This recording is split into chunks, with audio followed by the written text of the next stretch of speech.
86 নম্বর প্রশ্নে বলা হয়েছে নিম্নের কোন চুক্তি সুনির্দিষ্টভাবে প্রতিপালনের জন্য বাধ্য করা যাবে? অ্যান্সার হচ্ছে গ, যখন কোনো স্থাবর সম্পত্তি বিক্রির চুক্তি করা হয়। 87 নম্বর প্রশ্নে বলা হচ্ছে চুক্তি সুনির্দিষ্টভাবে বলবৎ করা যায় কত ধারা অনুযায়ী? অ্যান্সার হচ্ছে ক, 12 ধারা অনুযায়ী। 88 নম্বর প্রশ্নে বলা হয়েছে একটি চুক্তি সুনির্দিষ্টভাবে বলবৎ করা যায় যখন? অ্যান্সার হচ্ছে গ, ইহার আর্থিক ক্ষতিপূরণ দ্বারা পর্যাপ্ত প্রতিকার হয় না।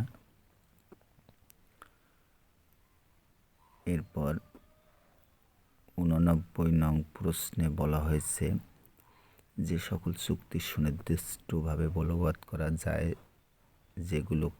সেগুলো কত ধারায় বলা হয়েছে? অ্যান্সার হচ্ছে ক, 12 ধারায়। 90 নং প্রশ্নে বলা হয়েছে একটি চুক্তি সুনির্দিষ্টভাবে বলবৎ করা যায় যখন? অ্যান্সার হচ্ছে গ, অর্থাৎ ইহার আর্থিক ক্ষতিপূরণ দ্বারা পর্যাপ্ত প্রতিকার হয় না।